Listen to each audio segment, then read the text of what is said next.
Hi guys, ngayong araw nga pala ay wala akong pasok dahil maulan na naman dito sa Japan. Pagkagising ko nga nakagayak na si Ate Sari, papasok na rin yan sa eskwelahan. Tinatanong niya pa nga ako kanina kung may pasok daw ako sa trabaho, sinabi ko na lang meron kasi baka tama rin siya pumasok sa school.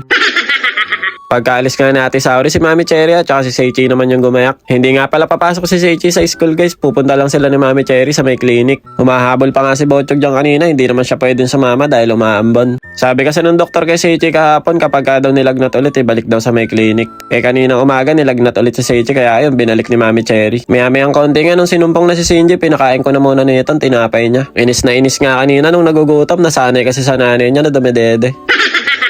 Bale, ito naman yung panahon dito sa Japan ngayon guys, no? Medyo ambon lang siya kaya lang may kalakasan. Kadalasan kasi na wina-waterproof namin mga balcony. Kapag kaganyang nag-uulan, talagang basa yung mga balcony guys, hindi namin pwedeng pahiran. After 30 minutes nga lang at ito, nakauwi na rin si Mami Cherry at saka si Seichi. Nagpabili nga rin pala kay Mami Cherry ng McDo kanina. Paborito ko kasi yung hamburger dito sa may McDo kapag ka umaga. Ang sarap kasi ng tinapay ng hamburger nila kasi parang pandesal. Pagkatapos naman namin mag-almusal, naisipan naman namin maglinis ng bahay. Bale, ito nga pala guys yung binili namin nung nakaraan para kay Shinji, pamimigay na namin sa may kumpare niya. Saglit nga lang niya nagamit to kaya lang hindi na rin masyadong gusto. Sobrang mainipin kasi ni Shinji, konting lapag lang umiiyak na. Kaya kaysa nakatambak dito sa may kwarto namin, pamimigay na lang namin doon sa may kumpare ko.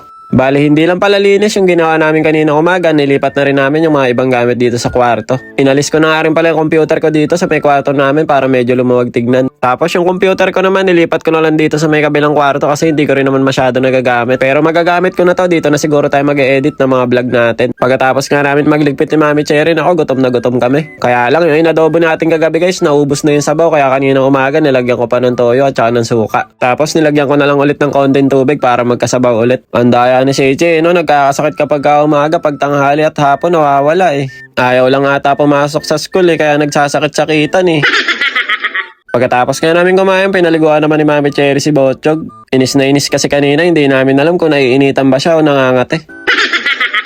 Mga bandang pahapon na nga nito, lumabas ako para bumili ng gagamitin natin sangka para sa lulutuin kong champorado. Bumili nga ako nitong cocoa powder guys, wala na kasi kaming cocoa powder. At dahil nga walang Alaska evaporated ako mabili dito, itong powdered milk na lang yung ginamit namin. Tapos naisipan ko nga bumili na itong isang chocolate, ihahalo ko na lang sa lulutuin kong champorado. At pagka parking ko nga ng bike ko kanina sa bahay namin, nakita ko si Ate Saori naglalakad na pa uwi. Pinagsabihan ko nga siya, sabi ko bakit hindi ka nagpayong umaambon. Ang sagot niya sa akin, ang sarap daw kasi magbasa sa ulan Bale, ito guys, nagpalambot na nga rin ako ng kanin dito bago ako bumili ng cocoa powder. Kaya naman pagdating ko kanina, malambot na, nilagyan ko na lang ng cocoa powder. Muntik pa nga masunog yung kanin guys kasi nung nagpalambot ako ng kanin kanina, nakalimutan ko sabihin kay Mami Cherry.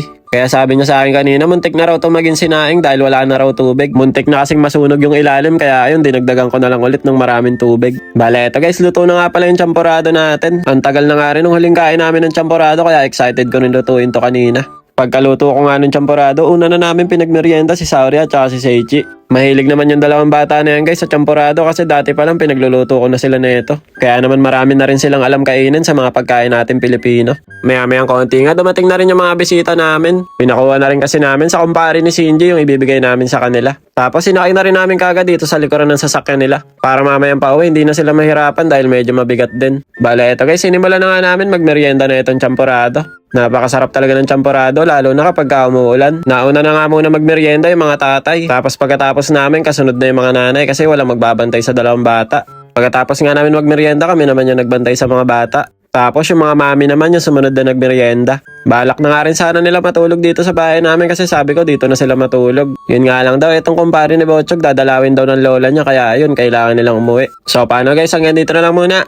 Kita-kits na lang ulit tayo next video. Diyan mata Arigatou gozaimasu. Ngek ngek ngek. Bye bye.